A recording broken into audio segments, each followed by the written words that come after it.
4 رجب کا بہت ہی زبردست عمل اگر آپ اس کو کر لیں تو انشاءاللہ العزیز اللہ نے چاہا تو آپ کبھی بھی مایوس نہیں ہوں گے۔ اللہ آپ کو غیب سے رزق میں اضافہ فرمائے گا۔ السلام علیکم ورحمۃ اللہ وبرکاتہ۔ اسلامک عمل RCPL چینل کے پیارے ناظرین، آپ کا اس چینل پر خیر مقدم ہے۔ میں علائی آپ کی خدمت میں بہترین وظیفہ، بہت ہی آسان یوم سلاطین اربع، بہت ہی آسان دعا لے کر حاضر ہوا ہوں۔ اتنا مختصر ہے اور اتنا جامع ہے جس کا میں اپنی لفظوں میں بیان نہیں کر سکتا۔ صرف اور صرف میں آپ کو اس کے کچھ پہلوؤں کو سامنے رکھوں گا۔ یقیناً آپ نے میرے شارٹ ویڈیو کو بھی دیکھا ہوگا۔ میں نے وہاں پر آپ کو یہ بتایا تھا کہ اس میں کچھ طویل جانکاری آپ کو ملے گی۔ یقیناً میں آپ کو بہت ہی جامع اور اچھی چیز بتانے جا رہا ہوں جس کے ذریعے سے آپ رزق میں بے شمار اضافہ کر سکتے ہیں، کیونکہ جو چیز آج میں بتانے جا رہا ہوں وہ بہت سارے بزرگوں کے ذریعے سے یہ وظیفہ ہم تک پہنچا ہے۔ یقیناً میں آپ تک پہنچا رہا ہوں۔ اب آپ کی ذمہ داری یہ ہے کہ اپنے دوست اور احبابوں کو یہ ویڈیو پہنچا دیں تاکہ وہ لوگ بھی اس سے فائدہ حاصل کر سکیں۔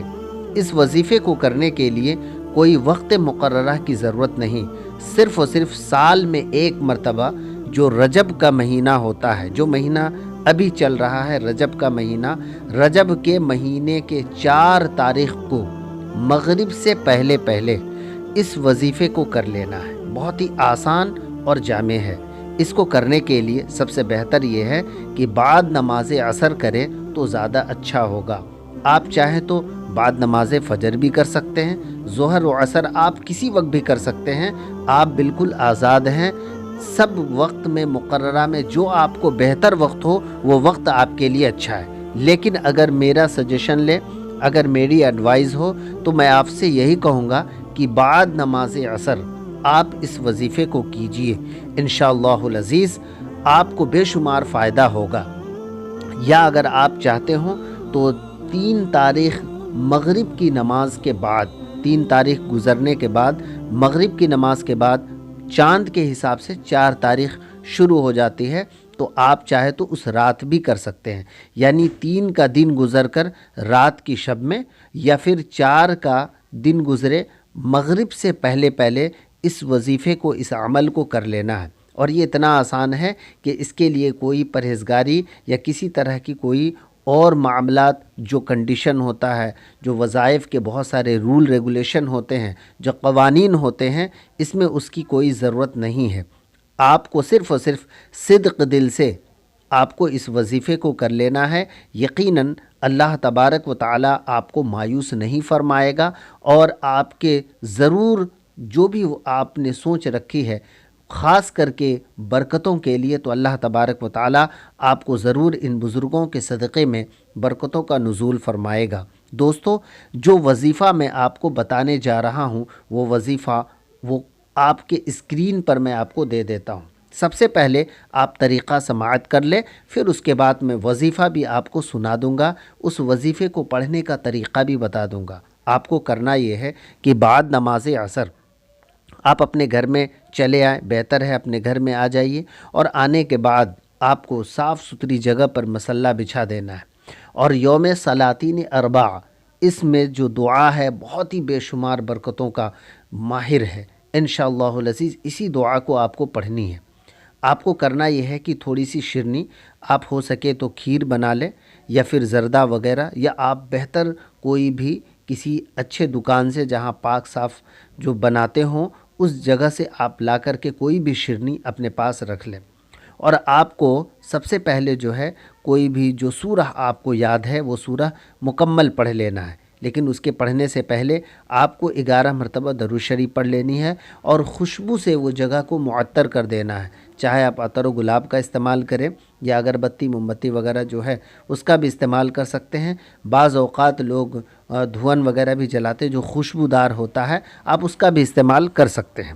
آپ کو خوشبودار کوئی اگربتی وغیرہ جلا لینا ہے، اور اس کے بعد آپ کو جو ہے کہ سب سے پہلے آپ کو کوئی جو بھی درود شریف یاد ہے پہلے پڑھنا ہے 11 مرتبہ، پھر اس کے بعد آپ کو جو قرآن کریم کی مختصر جو بھی آپ کو سورہ یاد ہے، جیسے قل یا ایھا الکافرون، قل هو اللہ احد، قل اعوذ برب الفلق، قل اعوذ برب الناس، سورہ فاتحہ، اس طرح کے جو بھی سورہ یاد ہیں آپ ان کو پڑھ لیجئے۔ اس کے بعد اب آپ کے وظیفے کی باری شروع ہوتی ہے۔ اس میں آپ کو 3 وظیفہ ہے، 3 وظیفہ۔ ایک وظیفہ جو آپ کے اسکرین پر میں دے رہا ہوں وہ نام ہے، آپ اس نام کو بغور سماعت کریں۔ یہ نام جو ہے بہت ہی معتبر ہے۔ اب کیوں ہے؟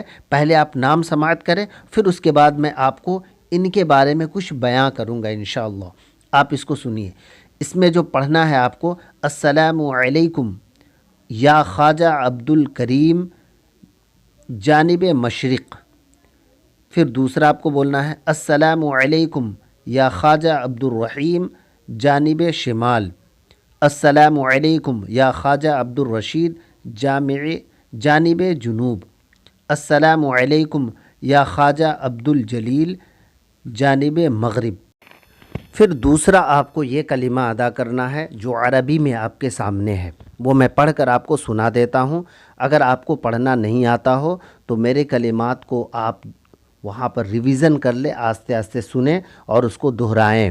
آپ اس کو پڑھیں گے، بسم اللہ الرحمن الرحیم، اللہم انت قدیم ازلی تنزیل العلل ولم تزل ولا تزال ارحمنی برحمتک یا ارحم الراحمین، اللہم اغفر لامتی سیدنا محمد صلی اللہ علیہ وسلم، اللہم ارحم امت محمد سیدنا محمد صلی اللہ علیہ وسلم۔